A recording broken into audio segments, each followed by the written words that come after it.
A very good morning, students. Today we are going to discuss Harnack theorem.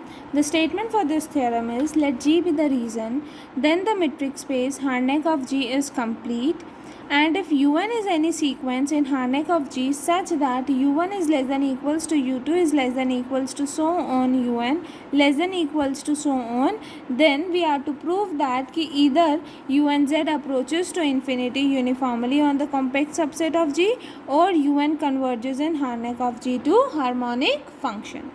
That is, first part में हमें prove करना है कि Harnack of G is complete, that is every Cauchy sequence in Harnack of G converges in Harnack of G. That is, अगर हम कोई भी you N sequence consider करते हैं इन हार्नेक ऑफ जी तो हम प्रूव करेंगे कि u n converges to u where u किसको बिलोंग करेगा, हार्नेक ऑफ जी को. सेकेंड पार्ट में हमें प्रूव करना है कि अगर हमारे पास यू एन कोई भी सीक्वेंस है हार्नेक ऑफ जी में such that u one is less than equals to u two is less than equals to so on, then या तो यू एन जेड अप्रोच करेगा इन्फिनिटी को uniformly on compact subset of G और u n converges in Harnack of G to harmonic function. Now let us start its proof. कोई भी हम Cauchy sequence consider करेंगे हार्नेक of G में तो let u n be a Cauchy sequence in Harnack of G. Harnack of G means harmonic function and we know that every harmonic function is continuous. तो इसका मतलब अगर u n Harnack of G को belong कर रहा है तो u n set of continuous function को भी बिलोंग करेगा, that is C G R को. ठीक है, तो दैट इज हम कह सकते हैं कि u n is a Cauchy sequence in C G R, that is the set of all the continuous function.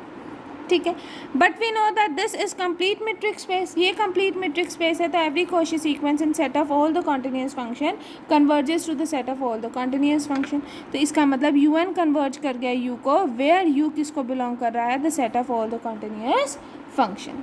But हमें क्या प्रूव करना है कि यू किसको बिलोंग कर रहा है, हार्नेक ऑफ जी को. मतलब अगर यू मीन वैल्यू प्रॉपर्टी को सेटिस्फाई कर दे means it belongs to Harnack of G. ठीक है, ना let us start its proof. अब हमें पता है कि यू एन कन्वर्ज कर रहा है यू को तो इसका मतलब u a is equals to limit of n approaching to infinity u N a. U n किसको बिलोंग कर रहा है, हार्नेक ऑफ जी को. तो मतलब इसके लिए हमारे पास मीन वैल्यू प्रॉपर्टी सेटिस्फाई होगी. तो by mean value property u N a को कैसे लिख सकते हैं, 1/2 pi integral within the limits minus pi to pi u N a plus r e iota theta d theta. Is it right student? 1/2 pi हमने limit से बाहर लिया and we know that integral के अंदर हम limit लेके गए. Is it right? अब हमें पता है यू एन अप्रोच कर रहा है यू को तो इसका मतलब u N a plus r e iota theta किसको अप्रोच करेगा, u a plus r e iota theta को. तो इसका मतलब limit of n approaching to infinity u N a plus r e iota theta किसके इक्वल हो जाएगा, u a plus r e iota theta.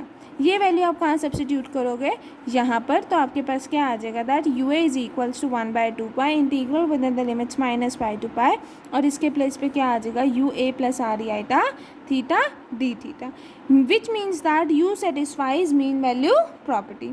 Also हमें ये भी पता है कि यू इज़ कॉन्टिन्यूस. ठीक है ना, क्योंकि यू बिलोंग कर रहा है the set of all the continuous function को. तो इसका मतलब by the converse of mean value property we have u belong कर रहा है हार्नेक ऑफ जी को, that is Harnack of G is a complete metric space. यही हमें प्रूव करना था. Means first part of the theorem is proved. Now we are to prove the second part. Second part के लिए आप you one कोई भी sequence consider करोगे हार्नेक ऑफ जी में. तो लेट इट बी, वी में suppose that u1 is greater than equals to 0. अगर u1 is greater than equals to 0 नहीं होगा तो हम सीक्वेंस कैसे कंसिडर करेंगे, u1 माइनस u1 वाली फॉर्म में. तो अब आपको पता है कि आपकी जो सीक्वेंस है वो इंक्रीजिंग फॉर्म में है. That is u1 is less than equals to u2 is less than equals to so on less than equals to un less than equals to so on. तो आप क्या डिफाइन करोगे, uz define करोगे which is supremum of u and z where n is greater than equals to 1. तो यहाँ पर for z each z in g हमारे पास दो ही पॉसिबिलिटी होंगी, दैट इधर uz is equals to infinity और uz belongs to r and u and z approaches to uz. ठीक है, now we will define two set the set A and B such that A में कैसे elements आएंगे for which you z is equals to infinity और B में for which you z is finite. Then G is equals to A union B and A intersection B is equals to 5. Now we are to show that कि A and B are open. A और B को open क्यों दिखा रहे हैं हम, because we know that if G is the union of two disjoint open sets, then either A phi के equal होगा या फिर B फाई के इक्वल होगा। ठीक है स्टूडेंट्स, अब हमें क्या शो करना है कि A and B are open, which means that कि हम कोई बॉल कंसिडर करेंगे और उस बॉल को A में कंटेन करा देंगे और B में कंटेन करा देंगे। अगर बॉल कंटेन हो गई A में भी और B में भी तो इसका मतलब A and B are open. ठीक है स्टूडेंट, अब इस पार्ट को प्रूव करने के लिए हम यूज़ करेंगे हार्नेक्स इनइक्वालिटी। हार्नेक इनइक्वालिटी के अकॉर्डिंग क्या होता है कि if A belongs to G and R be chosen such that closed ball with center at A and radius capital R contained in G, then by Harnack's inequality we have capital R minus mod of Z minus A divided by capital R plus mod of Z minus of A U and A is less than equals to U and Z, which is less than equals to capital R plus mod of Z minus of A divided by capital R minus mod of Z minus of A U and A for all Z belongings to the ball with center at A and radius capital R। तो अब आपको क्या proof करना है कि A is open. A को open proof करना है means you are to prove that कि ball this open ball is contained in A। तो आप क्या करोगे, लेट A बिलोंग करोगे कैपिटल A से। कैपिटल A में कैसे एलिमेंट्स आते हैं, for which you z is equals to infinity, which means that u N a approaches to infinity. अगर u N a approaches to infinity होता है तो इसका मतलब हार्नेक इनइक्वालिटी से हमारे पास क्या आ जाएगा, that u N z approaches to infinity for all z in open ball, which implies that this open ball is contained in A, which implies that A is open. Now it remains to show that B is open. उसके लिए हमने क्या करा, जैसे यहाँ पर ए belong कर रहा था कैपिटल ए से, अब हमने ए बिलोंग कर दिया कैपिटल बी से। तो कैपिटल बी से बिलोंग कर रहा है तो कैपिटल बी की क्या डेफिनेशन है, क्या है, that u z is finite, तो which implies that u a is finite. Also हमें पता है u N a approaches to u of a, तो इसका मतलब u N a is a convergent sequence. Convergent sequence है which from which we get that u N z is convergent. Convergent है तो इसका मतलब limit of n approaches to infinity u N z is finite, which means that u z is finite for all Z belongings to the open ball. तो ये किसकी definition है, B की, which means that the open ball is contained in B, that is B is open. B भी open हो गया, A भी open हो गया, and we know that A intersection B is phi. तो इसका मतलब या तो ए फाई होगा या फिर बी फाई होगा, विच मीन्स दैट इधर A is equals to G होगा या फिर b is equals to G होगा। वही मेंशन है, since g is connected so इधर a is equals to G और b is equals to G, because if g is a disjoint union of two open set then इधर a is equals to phi और b is equals to phi, which means that कि या तो a g के equal होगा या b g के equal होगा। ठीक है, तो हम वन बाय वन सपोज करेंगे that suppose a is equals to G, तो a में कैसे एलिमेंट्स थे, for all Z belongings to G for which you Z क्या है, इनफाइनाइट, तो दैट इज यू किसके इक्वल हुआ, इनफाइनाइट के। नाउ अगेन इफ अगर हम क्लोज बॉल कंसिडर करते हैं with centre at A and radius capital R contained in G, तो हमारे पास एम की वैल्यू क्या आ जाएगी, R minus rho divided by R plus rho, जहाँ पर वेयर रो क्या है, mod of Z minus of A less than equals to रो।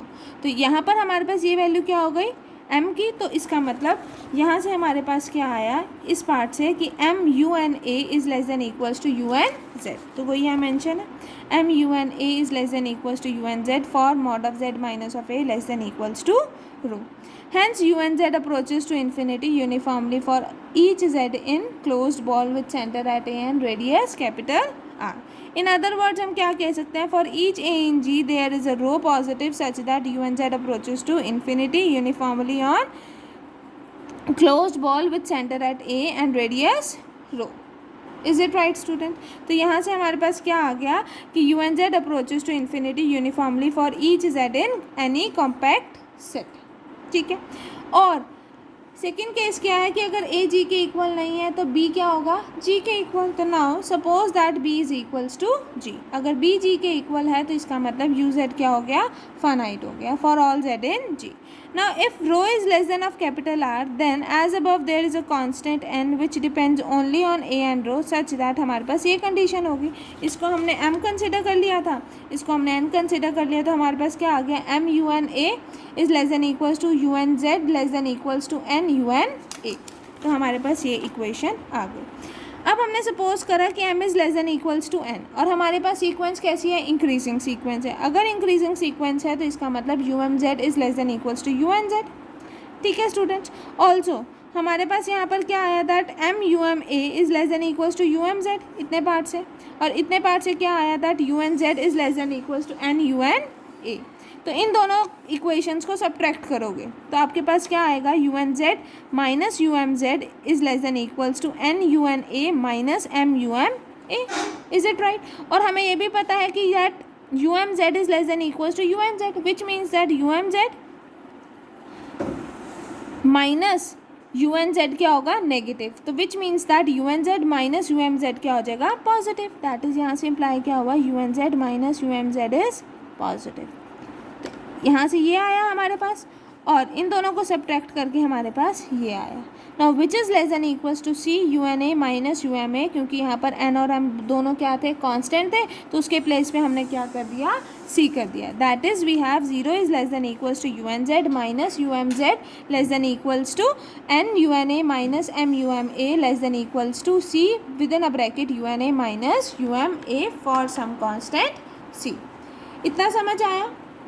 अब यहाँ से क्या पता चला हमें कि जो यू एन जेड है, this is a uniformly Cauchy sequence in the closed ball with centre at A and radius रो.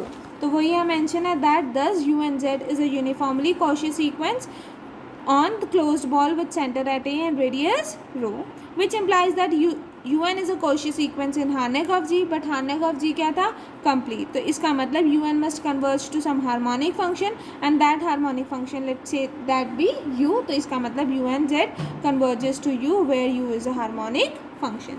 यही हमें प्रूव करना था कि या तो हमारा जो यू एन जेड है वो अप्रोच करे इन्फिनिटी को uniformly on the compact subset of G, या फिर U N Z converges in Harnack of G to a harmonic function. ये कब प्रूव हुआ, जब हमारे पास A is equals to G था, और ये वाला पार्ट कब प्रूव हुआ, जब B is equals to G था. ठीक है student. With this the second part of the Harnack theorem is also prove. With this your unit 3 is completed. Next class में हम यूनिट 4 को स्टार्ट करेंगे. ठीक है स्टूडेंट्स. Thank you.